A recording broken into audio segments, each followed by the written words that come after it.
So the president's hammering the issue on trade this week, but it's not the only signature issue for President Trump that he's been hammering. With the 2020 election ahead, he returned to immigration this week. His new plan, which was outlined in the Rose Garden, would revamp legal immigration. It would prioritize educated and high-skilled migrants. It would also favor immigrants who speak English.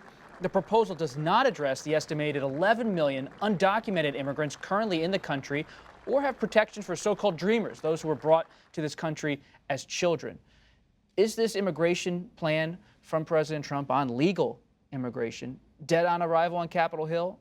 That is the phrase we have heard a lot from folks who've been tracking this for a while. I have to say, having tracked the president's comments and his rhetoric and previous proposals on immigration, what was actually put forth in the Rose Garden was pretty muted in comparison to what we've seen before. Why was it muted? Is it Jared Kushner, his senior advisor, who's wanting it to be more muted? Perhaps. I mean, we know Kushner was on the Hill briefing Republicans about this. Maybe there was some feedback in terms of what might actually get pushed through. You know, the old adage that if everyone is angry at you, maybe you're doing something wrong. People on the far right end of the spectrum, very strict immigration restrictionists who say we actually want low immigration. We're very unhappy with it. On the far end, you had people who were unhappy. On the left, who this didn't address DACA or any of the dreamers or the previous or the current undocumented population. But on the whole of it, look, when the president called it a sweeping overhaul of the immigration system, it would be, if it actually went anywhere, which we don't think it will. I think it was weird. I just think it was a weird, if the goal was to get a compromise, there was nothing in there to get Democrats on board, so you're not actually trying to legislate. And if it is just a politically messaging tool, make it something your guys on Capitol Hill get excited about. You know, get it to be a bill that you think is going to excite your base, that's going to align with the ideology that has been the driving force of your administration. And it came off as maybe he was trying to soften these views a little bit. It was just, well, it was very confusing. Are they worried about swing voters in some of these suburban districts they lost in 2018?